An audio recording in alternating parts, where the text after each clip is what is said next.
청문회를 통해서 리박스쿨이 분명히 아이들을 대상으로 왜곡된 역사 교육을 한 단체, 또 조직적 댓글 조작을 주도한 단체라는 점을 다시 한번 명확히 짚고 넘어가고자 합니다. 자, 손윤숙 증인이 7월 4일 언론 인터뷰를 통해서 리박스쿨 보도 이후 왜곡된 역사 교육으로 아이들을 세뇌시키고 역사를 왜곡하려 했다는 올가미에 갇혀 말할 수 없는 고통을 당하고 있다, 이렇게 말씀하셨습니다. 역사 왜곡 교육 사실을 전면 부정하는 발언을 하셨는데요. 손윤숙 증인 지금도 그렇게 생각하십니까?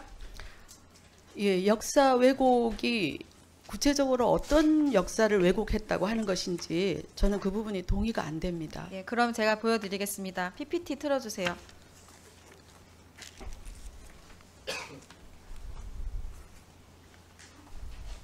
소리 좀 키워주세요. 시간 중단시켜주시고. 그러니까 인재가 너무나 부족했기 때문에 이승만 대통령이 이 사람들한테 기회를 준 거예요. 니네가 조금 친일을 했을지라도 나라를 위해 일해라. 그걸로 속죄해라. 이렇게 해서 기회를 준 겁니다. 그게 친일이에요? 친일 청산 안 한 거예요? 이 내용에 동의하십니까? 예, 저 교육은 5년 전에 저희 리박스쿨에서 청소년 역사 교육을 동의하십니까? 이 내용에 대해서? 그 내용은 예, 저희 강사가 한 내용이 맞습니다. 자, 우리 한국사 교과서에서는 반민족 행위 청산이 제대로 이루어지지 못했다. 이승만 정부가 반민특위 활동에 비협조적인 태도를 보였다, 이렇게 기술하고 있는데, 지금 손윤숙 대표가 말한 친일 부역자들에게 나라를 위해 일하는 것으로 속죄해라, 이 논리 때문에 우리 독립운동가들을 잡아다가 모질게 고문하고 살인까지 했던 악질 고문 경찰, 노덕술, 이런 사람들이 이승만 정부 때 중용됐어요. 이런 논리 때문에. 거기에 지금 동의한다는 말씀이시죠? 예, 저 내용을 제가 안 그래도 살펴봤습니다. 백승아 의원님께서 지적하셨던 내용이었기 때문에.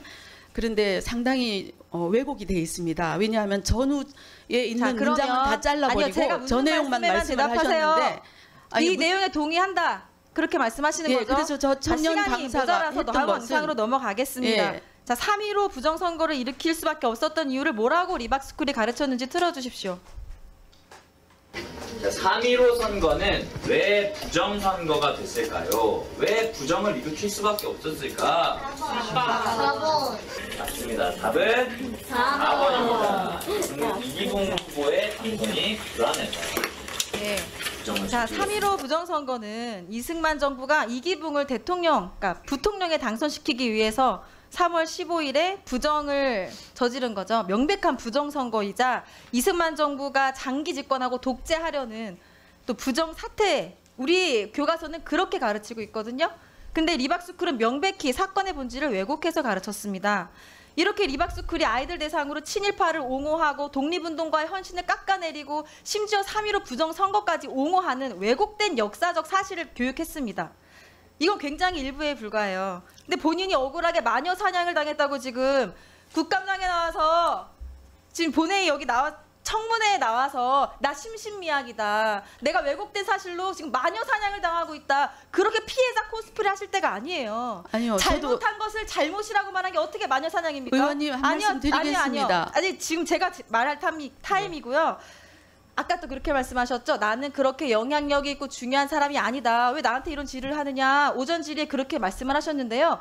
착각하지 마세요. 손윤숙 대표가 너무나 영향력이 있고 중요한 사람이기 때문에 물어보는 것이 아니고요. 손윤숙 대표가 대표로 있는 그 리박스쿨에서 늘봄 학교라는 공교육의 강사를 투입했기 때문에 물어보는 것입니다. 역사 왜곡 교육을 공교육에서 하려는 시도가 있었기 때문에 물어본 것이니까 착각하지 마십시오. 또한 사실과 손윤숙 다릅니다, 같은 의원님. 인터뷰를 통해서 자손군은 사무실을 자주 찾던 어르신들에게 스마트폰 사용법을 가르치며 만든 소모임일 뿐이다. 또 스마트폰이 익숙하지 못한 그들에게 전화번호 저장법, 택시 호출, 댓글 쓰기 등을 알려드렸고, 이왕이면 온라인에서도 의견을 표현하라고 권유한 것이 전부다, 이렇게 말하면서 댓글 조작 의혹을 전면 부인했습니다. 자, 그런데 한 누리꾼이 아카이빙 해놓은, 지금은 비공개로 전환이 됐더라고요. 민주당 해산국민운동본부라고 자칭하는 트루스코리아 카페의 글들을 좀 보겠습니다. PPT 띄워주세요. 자, 여기 자손군 활동 요령 보이시죠?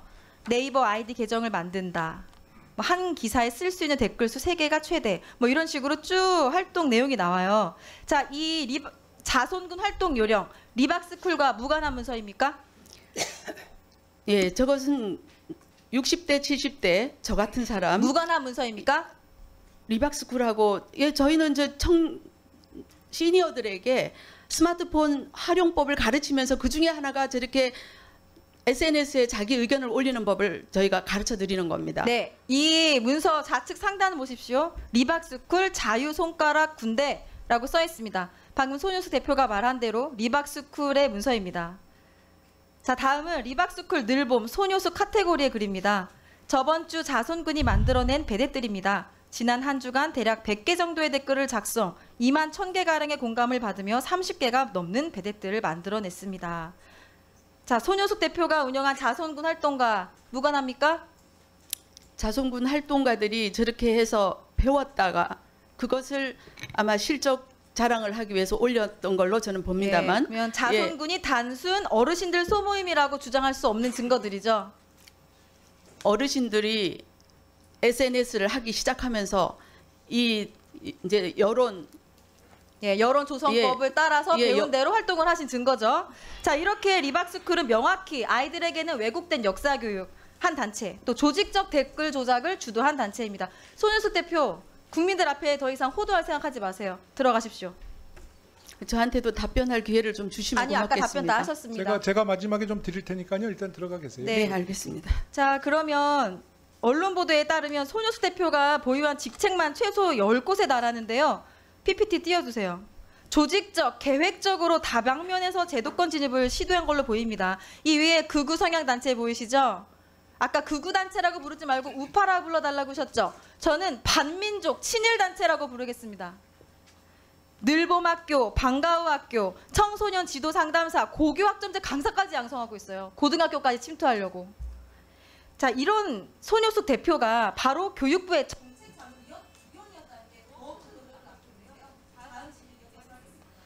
네, 백승아 의원님 수고하셨고요. 손혁수 대표님은 마이크 좀 드리고요. 뭐 하시고 싶은 말씀을 길게는 시간을 못 드리고 짧게 뭐 하신 말씀 있으면 말씀하십시오. 네, 일어서서 말씀을 주세요. 예, 백승아 의원님 말씀하신 부분에 조금 제가 반론을 말씀을 드리겠습니다. 일제시대 왜 그 시대에 태어나서 그 시대에 살았던 청년들은 자기가 신사참배를 하고 또 동방요배를 하고 창시개명을 하는 그 시절에도 자기가 일본인으로 살 수밖에 없었기 때문에 자연스럽게 친일을 할 수밖에 없었던 사람들입니다. 그래서 그들이 정부가 새로운 대한민국 정부가 생기고 했을 때 그 정부에서 일을 할 수밖에 없는 그런 인재들이었기 때문에 그 사람들에게도 기회를 줘야 된다라는 의미로 청년이 얘기를 한 겁니다. 네. 그래서 그 부분에 대해서는 살펴주셨으면 좋겠습니다. 네, 알겠습니다. 독립운동가 내려놓은 사람이 기용되는 게 잘한 거예요, 그게? 네, 그게 어쩔 수 없는 일이에요? 네, 백승. 사람